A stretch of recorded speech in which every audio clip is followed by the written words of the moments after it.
No es un día más ni seguramente sea un día fácil porque falleció Héctor Guiñada Hernández, murió a los 63 años a causa de una dura enfermedad. Vamos a hablar ahora con Sebastián El Pito Ramos, que es el experto en estos temas y alguien si hay alguien calificado para hablar también de cuestiones vinculadas al compañerismo en carnaval y también al Guiñada Hernández, es el Pito Ramos y no nosotros. Por eso lo convocamos a él. Pito, buenas tardes. Bueno, buenas tardes. ¿Cómo andan? Saludos ahí a la gente de la radio, de la audiencia. Y sí, se fue un prócer del carnaval de San Carlos, el carnaval del departamento y yo diría del interior, ¿no? ¿Por qué, Pito? Vamos a recordarlo un poco bien como le hubiera gustado a él, me parece, ¿no? O como lo merece, ¿no? Sí, como lo merece. Sí. En realidad siempre fue de perfil muy bajo, muy bajo.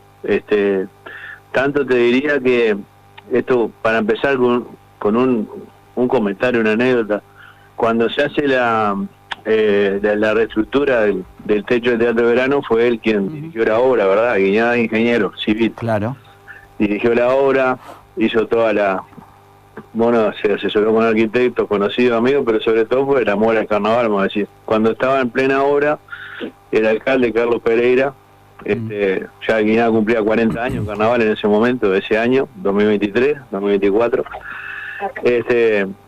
insistía con que ese escenario se tenía que llamar Héctor Guiñada Hernández. Y él de ninguna manera aceptó, no hubo forma de que se lograra bautizar el escenario de esa manera. El escenario quedó, como él no aceptaba, quedó aún sin bautizar, lógicamente.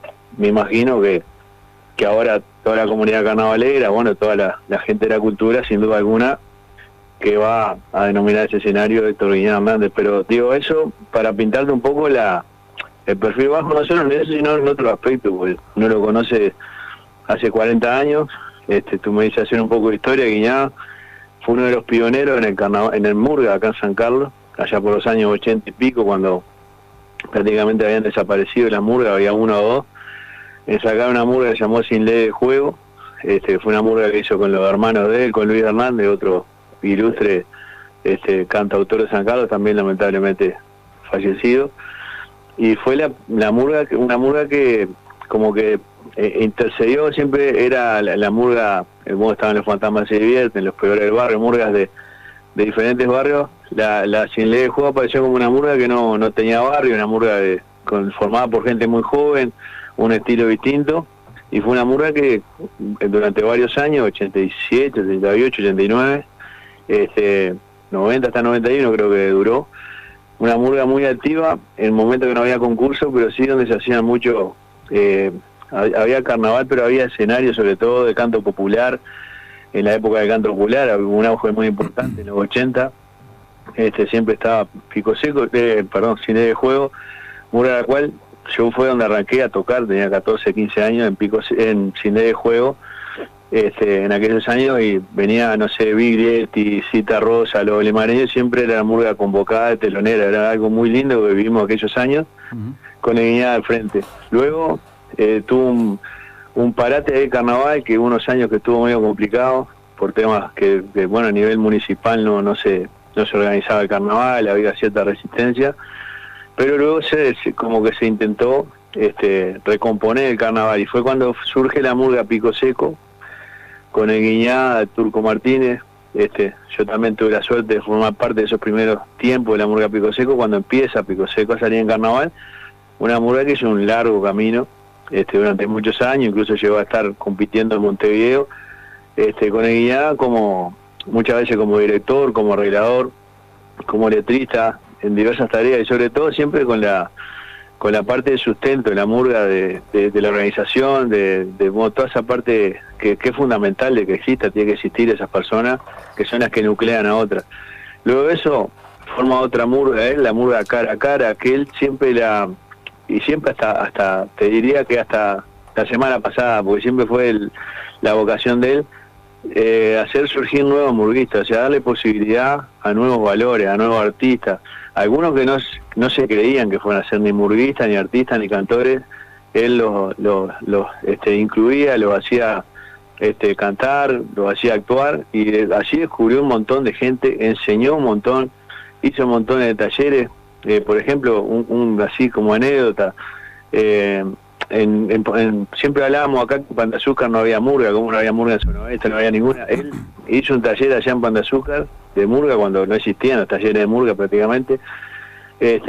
Incluso, bueno, siempre lo ayudábamos. Yo siempre en ese aspecto me gustaba apoyarlo a él. Yo hacía la parte de percusión, hacía la parte de coro, arreglo, y se armó una murga Pan de Azúcar increíblemente, y la murga le pone el nombre La Guiñada, se llamaba la murga, en homenaje al propio Guiñada. Ya te estoy hablando hace no sé cuántos años atrás, 15 años, 20, no recuerdo, pero siempre tuvo esa vocación de tallerista, de formador, y de dar oportunidades. Fue el sustento de todas esas murgas que te estoy nombrando, Cine de Juego, Pico Seco, Cara a Cara, todas esas, él hacía la parte organizativa. Si había que poner algún dinero también, muchas veces, como se dice comúnmente, quedó adentro en carnaval, porque en carnaval muchas veces las cosas se compran antes y después el dinero, estoy hablando de vestuario, maquillaje, modista, y después de repente no se hacen los escenarios que se pensaban hacer, no se ganan los premios y alguien marcha. Bueno, Guiñado muchas veces marchó,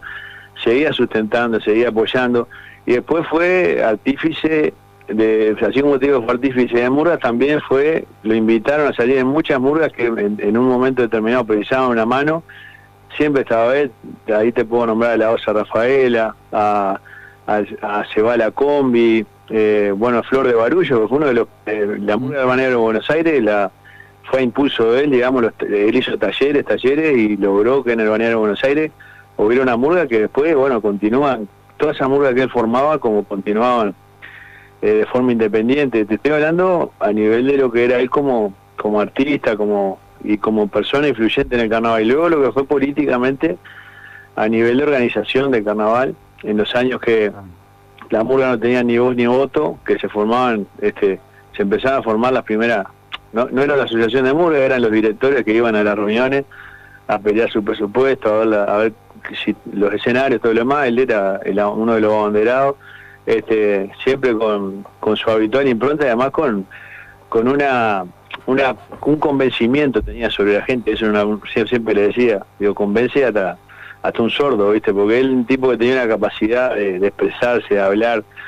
de convencer, y te convencía realmente de cosas que tú de repente ibas con una idea a una reunión. Pues yo muchas veces participé con él en su momento cuando estaba en otra murga que éramos rivales, después cuando estuvimos juntos, y después ahora cuando yo ya estaba en la parte de organización de acá del carnaval.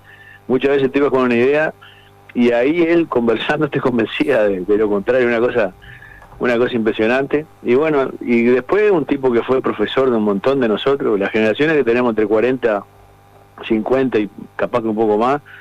Era un gran profesor, era ingeniero, pero a su vez fue un gran profesor de matemática, de física, química. Entonces él como que acá lo conocíamos todos de diferentes facetas, como profesional, como ingeniero, como profesor, como murguista, como director, tenía esa característica que era multifunción, y en todos lados con su forma de ser, como te decía, siempre perfil bajo, siempre solidario, muy solidario.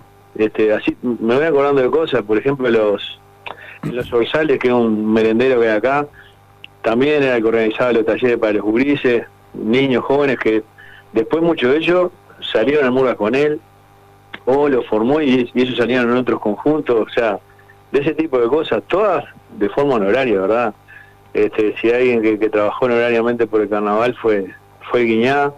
Y después, bueno, tengo montones de anécdotas y cosas, de vivencias con el Guiñada, porque imagínate, lo conozco hace 40 años, si habremos vivido un montón de cosas, que realmente es imposible de contar. Hoy nos encontramos con compañeros, muchísimos compañeros del carnaval, cuando fuimos a despedirlo, y ahí mismo surgían algunas anécdotas, algunas cosas, y fue la verdad, yo hoy publicaba en la página de Gente del Carnaval, fue un prócer acá, y yo lo considero un prócer, un referente, fue un ídolo del carnaval, y creo que ya pasa a categoría de leyenda, a categoría de mito, ¿no?